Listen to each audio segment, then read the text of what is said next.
안녕하세요. 까치살모입니다. 이제는 작년이네요. 작년인 2024년 10월 28일 제164차 방위사업 추진위원회에서 KF-21 보라매용 초음속 공대함 미사일 개발 사업인 공대함 유도탄2 사업의 추진 기본 전략이 의결되었습니다. 그리고서 아마 저를 빼고는 거의 모든 군사 관련 유튜버가 이 내용을 다루고 다들 기뻐했죠. 그러나 저는 지금까지도 계속 이 미사일에 대해서 침묵을 지키고 있었는데요. 제가 왜 이것에 대해서 침묵을 지켰냐면 솔직히 말해서 이번 방추위의 발표를 보고 저는 경악을 금치 못했기 때문입니다. 아니 다른 사람들은 우리나라의 KF-21의 초음속 공대함 미사일을 개발한다고 다들 기뻐했는데 왜 저는 경악을 금치 못했을까요? 솔직히 이 미사일은 제가 이미 오래전부터 개발될 거라고 이야기를 했던 미사일입니다. 아마 이 미사일이 개발될 거라고 유튜브에서 가장 처음 말한 사람이 바로 저일 겁니다. 그러니 초음속 공대함 미사일 개발 자체는 그리 놀라운 게 아닙니다. 다만 저는 바로 방사청이 발표한 개발 일정을 보고 경악을 금치 못했기 때문입니다. 제가 왜 그런 생각을 했는지는 차차 이야기해드릴 것이고요. 다만 제가 이제야 이 주제를 다루는 건 그나마 시간이 지나고 좀 더 정보가 쌓이면서 아주 조금은 희망을 받기 때문에 너무 절망적인 이야기만 하지 않아도 될 것 같아서 이야기를 할 마음이 생긴 것입니다. 그럼 저는 왜 이 미사일의 개발 일정을 보고 절망을 했느냐? 이 미사일은 2026년부터 개발을 시작해서 2035년까지 총 사업비 5,641억을 들여서 초음속 공대함 미사일을 개발해서 우리 KF-21에 탑재하는 사업입니다. 그런데 문제는 이 사업은 정확히는 2035년까지 개발하는 게 아니라 2035년까지 미사일을 개발해서 배치까지 한다는 이야기입니다. 당연히 총 사업비에는 미사일의 양산 비용까지 포함이고요. 그 뜻은 대략 2032년 정도까지는 미사일이 개발이 완료되어야 한다는 뜻입니다. 그래야지 2035년까지 양산 배치가 가능할 테니까요. 그럼 어떻게 이게 가능하냐? 이게 가능한 이유는 우리 군은 이미 공중 발사 초음속 순항미사일 핵심 기술이라는 사업을 2022년부터 2026년까지를 목표로 하고 이미 개발을 하고 있기 때문입니다. 그래서 이 선행 개발을 통해서 개발되는 모델을 가지고 개발을 할 것이기 때문에 충분히 개발이 가능하다는 이야기입니다. 참고로 이 개발 사업은 제가 이미 소개를 했었죠. 그런데 문제는 이 사업이 바로 우리나라가 덕티드 램제트 미사일을 실제로 발사해보는 첫 개발 사업이라는 것입니다. 그럼 우리는 그전까지 덕티드 램제트 미사일을 시험 발사해본 적이 없느냐?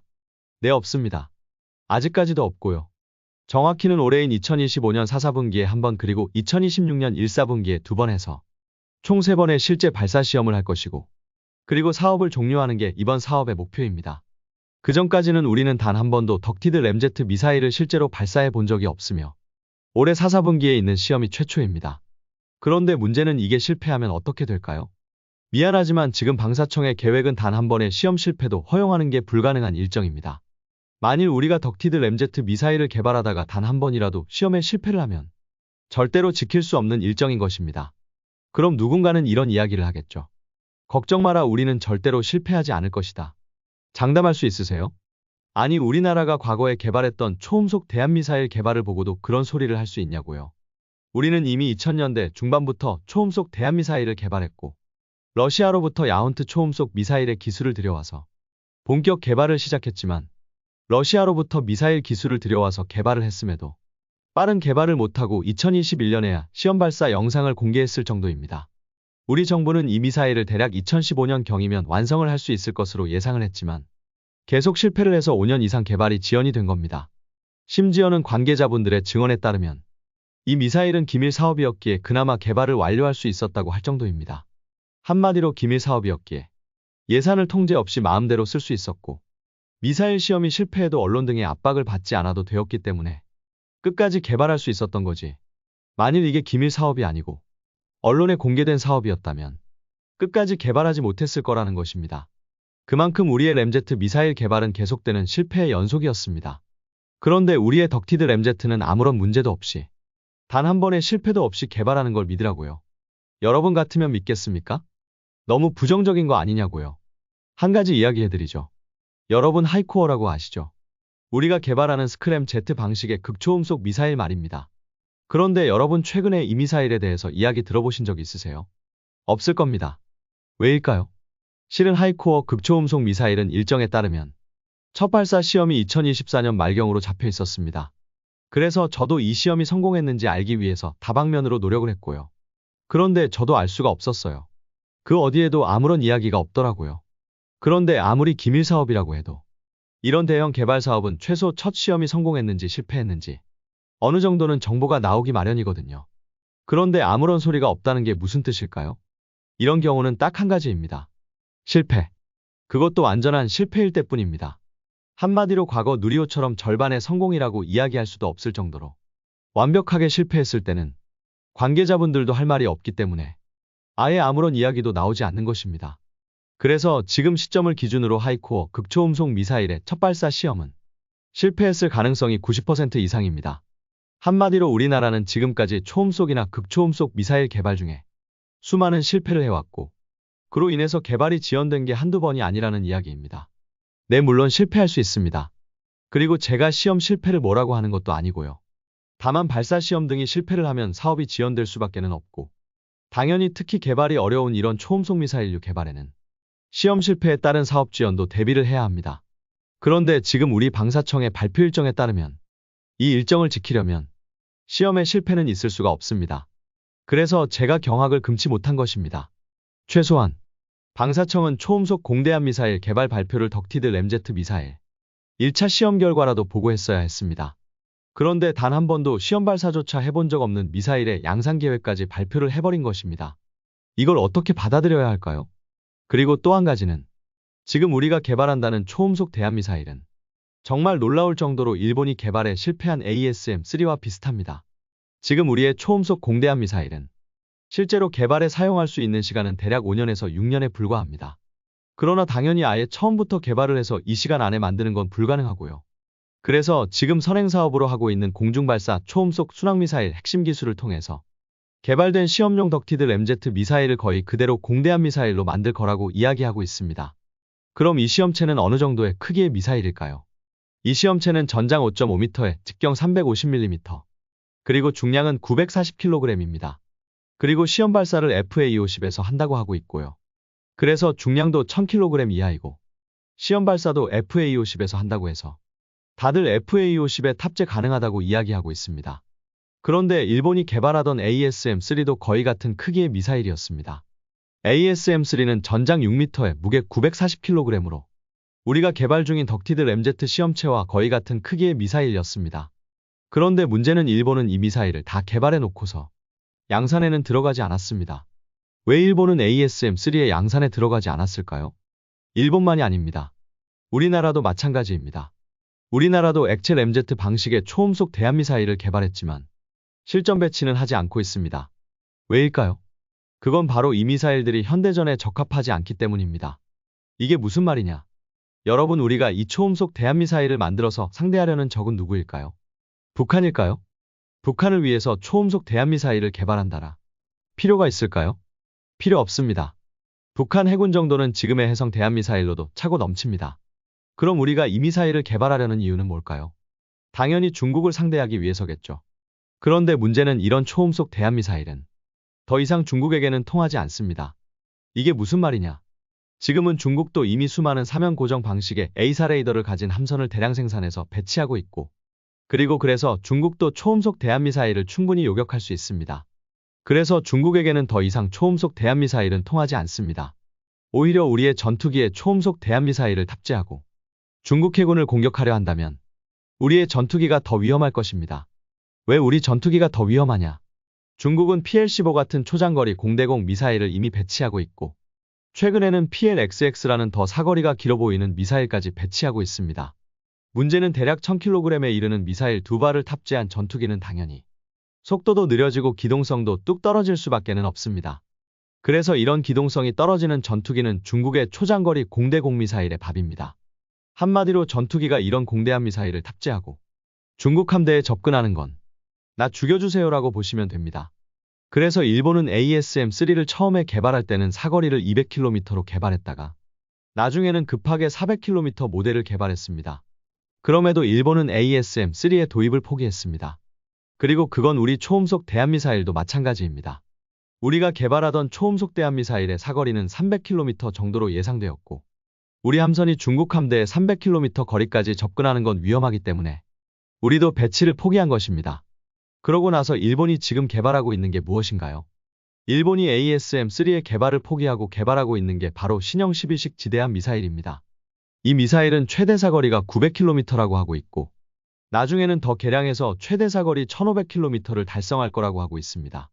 그럼 일본은 왜 초음속 대한미사일의 개발을 포기하고 이런 사거리만 긴 아음속 대한미사일을 개발하는 것일까요? 이게 더 현대전에 부합하기 때문입니다. 현대의 방공함대는 A사 레이더의 확산으로 초음속 대한미사일을 요격하는데 아무런 문제가 없습니다. 그럼 이런 현대적인 함대공 방어막을 돌파하기 위해서는 어떻게 해야 할까요? 적의 함대공 방공망이 가동하지 않은 상태일 때 기습을 해야 합니다. 그럼 기습을 하려면 어떻게 해야 할까요? 결론은 미사일을 탑재한 전투기나 함선이 2에서 300km 거리로 접근을 하면 당연히 중국 해군은 방공망을 켜고 대비를 할 것입니다. 그런데 중국 해군의 방공망이 가동하지 않은 상태에서 스텔스 대한미사일이 들이닥치면 어떻게 될까요? 당연히 중국 해군도 막을 수 없겠죠. 그래서 일본은 중국 해군의 탐지거리 밖에서 발사할 수 있고 미사일이 날아오는 걸 알 수 없는 스텔스 대한미사일을 개발하는 것입니다. 그리고 그게 바로 신형 12식 지대함 미사일인 것입니다. 상식적으로 생각을 해보세요. 일본의 신형 12식 지대함 미사일이 중국 해군의 방공망을 뚫고 공격에 성공할 수 있을지, 우리의 신형 초음속 공대함 미사일이 중국 해군의 방공망을 뚫고 공격에 성공할 수 있을지요? 답은 너무 뻔한 것입니다. 이런 이유 때문에 일본은 ASM-3라는 초음속 대한미사일을 다 개발하고도 배치를 하지 않은 것이며 우리도 초음속 대한미사일을 개발했음에도 배치를 하지 않은 것입니다. 그런데 지금에 와서 KF-21을 위해서 사거리 300km급의 초음속 공대함 미사일을 개발해서 어쩌자는 말입니까? 이게 중국 해군에게 통할까요? 아마 통할 겁니다. 통한다고요? 제가 지금까지 계속 통하지 않을 거라고 이야기해놓고 갑자기 통한다니. 갑자기 무슨 소리를 하는 것일까요? 분명 표면적인 재원상의 성능은 일본의 ASM-3와 우리의 초음속 공대함 미사일은 거의 같은 미사일입니다. 그리고 이 상태에서는 절대로 중국 해군의 방공망을 돌파하지 못합니다. 그런데 자세히 보면 일본의 ASM-3와 우리의 미사일은 좀 다른 점들이 몇 가지가 있고 그것 때문에 중국 해군의 방공망을 돌파할 수 있을 거라고 저는 생각을 하는 것입니다. 우선 사거리부터 이야기해 볼까요?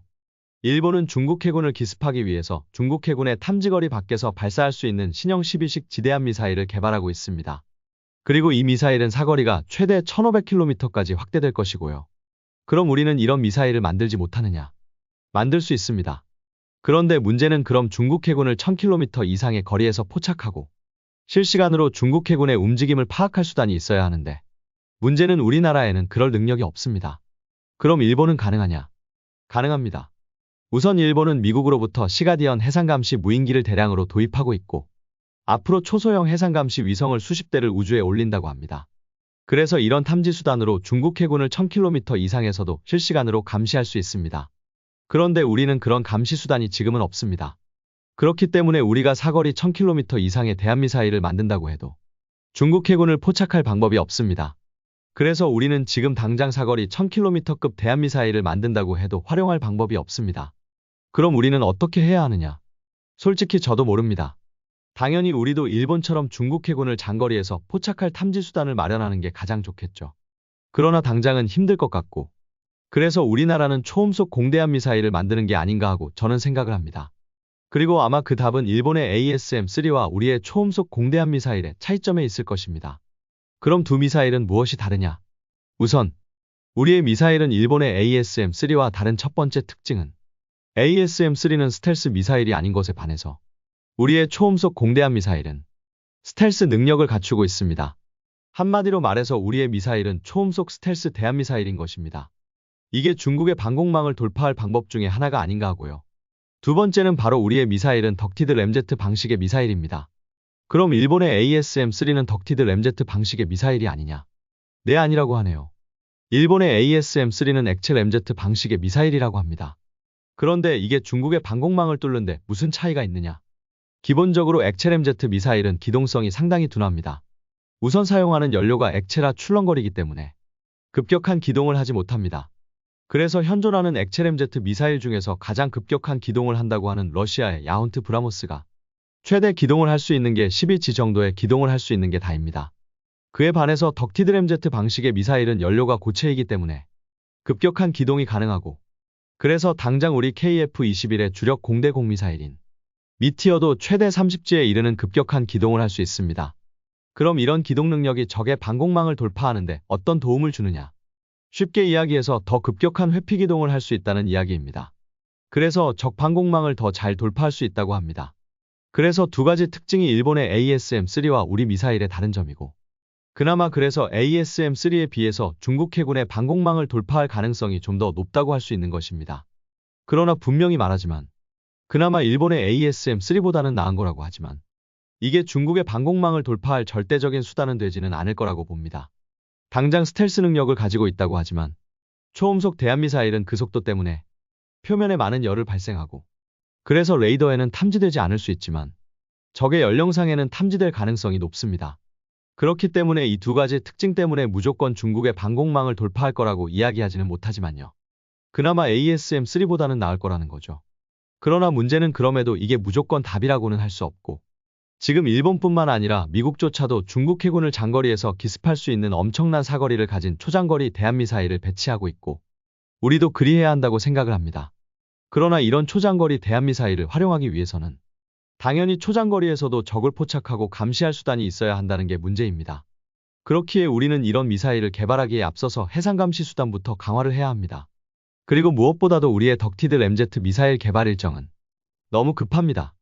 결론은 단 한 번의 실패도 허용되지 않으며, 무엇보다도 우리의 덕티드 램제트 미사일 개발은 초음속 공대함 미사일 개발 말고도 너무 많은 후속 개발을 포함하고 있습니다. 초음속 표적부터 시작해서 대레이더 미사일, 그리고 무엇보다도 공대공 미사일까지 포함하고 있기 때문에 이 개발이 실패하면 우리는 너무 많은 어려움을 겪게 된다는 것입니다. 그래서 저는 항상 이 문제에 있어서 위험을 분산해야 한다고 주장을 합니다. 지금 우리는 모든 걸 덕티드램제트 방식으로 개발을 하려 하고 있는데, 이건 만일 우리가 덕티드램제트 미사일의 개발에 실패하거나 아니면 개발이 지연되면 너무 많은 문제점을 내포하고 있습니다. 그렇기에 우리는 위험을 분산해야 한다고 생각을 하는 것입니다. 만일 우리의 덕티드 램제트 기술의 개발이 지연되면 어떻게 될지 한번 생각을 해보세요. 공대함 미사일부터 시작해서 초음속 표적, 그리고 대레이더 미사일까지 다 같이 개발이 지연되는 것입니다. 특히 문제가 되는 건 아마 공대공 미사일의 개발이겠죠. 그렇기에 지금의 우리의 덕티드 램제트 미사일 개발 일정은 너무 빠듯합니다. 그러니 그 대체 방법을 마련해야 한다고 생각을 하고요. 그리고 분명히 말하지만 절대로 이 초음속 공대함 미사일이 중국 해군을 상대하는 데 있어서 정답이 될 수는 없다는 것입니다. 결론은 우리도 해상감시 능력을 높여서 일본이나 미국처럼 초장거리 대한미사일을 개발하고 배치해야 한다고 생각을 합니다. 물론 우리나라는 그런 초장거리 대한미사일을 사용하기에는 중국과 너무 가깝고, 그래서 이런 미사일을 개발한다는 건 저도 알고 있습니다. 그러나 이게 과연 중국 해군의 방어막을 돌파할 수 있을지는 상당히 의문이라고 할 수밖에는 없고, 역시 정답은 극초음속 미사일이 아닐까 하는 생각을 해보네요. 어떤가요, 여러분? 제가 이 문제를 너무 부정적으로 보는 것일까요?